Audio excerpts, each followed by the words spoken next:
Hi friends, welcome to my YouTube channel graceful explorer. ఈరోజు మనం oats dosa recipe చూద్దాం రండి. ఎంతో ఈజీగా, టేస్టీగా అండ్ క్రిస్పీగా ఉంటాయి. నార్మల్ దోశకి ఏ మాత్రం తగ్గకుండా ఉంటుంది టేస్ట్ కూడా. మనం చెప్తే తప్ప ఎవరికి ఓట్స్ దోశ అనేది తెలీదు. సో నేను చెప్పిన ఈ క్వాంటిటీస్లో అయితే చేసుకోండి. సో ఫస్ట్ దీనికోసం ఒక కప్పు మినపప్పు ఉంటే మినపప్పు తీసుకోండి, లేదా మినప గుళ్ళు అయితే తీసేసుకోండి. అండ్ నెక్స్ట్ దీనికి 2 కప్స్ ఓట్స్ అయితే తీసుకోండి.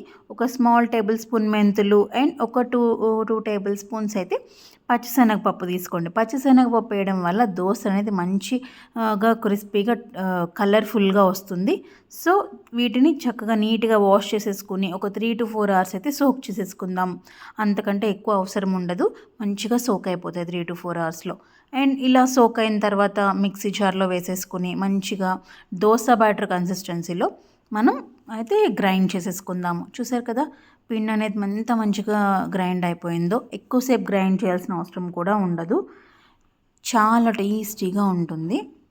పిల్లలకు కూడా మనం పెట్టొచ్చు. హై ప్రోటీన్ దోశ అని కూడా మనం చెప్పొచ్చు. వెయిట్ లాస్ రెసిపీ కూడా యూజ్ అవుతుంది చక్కగా. ఎంత మెత్తగా కూడా సాఫ్ట్గా వస్తాయి మనకి దోశస్ అనేది. చూసారు కదా, మన బ్యాటర్ అనేది రెడీ అయిపోయింది. ఇంకేముంది, దోశలు వేసేసుకుందామా. స్టవ్ వెలిగించి దోశ పాన్ పెట్టేసుకుని చక్కగా ఇలా దోశ బ్యాటర్తో ఈవెన్గా నార్మల్ దోశస్లోనే స్ప్రెడ్ చేసేసుకుందాం. మనం ఓన్లీ ఓట్స్తో చేసుకుంటే అసలు ఆ పిండి అనేది చాలా జిగురుగా ఉంటుంది, మనకి ఇలా దోశస్ కూడా రావు.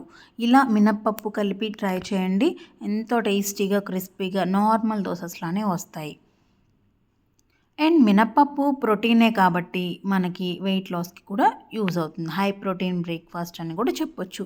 బ్రేక్ఫాస్ట్ లేదా మీరు డిన్నర్కైనా లంచ్కైనా కూడా తీసుకోవచ్చు. 2 దోసెస్ తీసుకుంటే మంచిగా స్టొమక్కి కూడా ఫిల్లింగ్గా ఉంటుంది.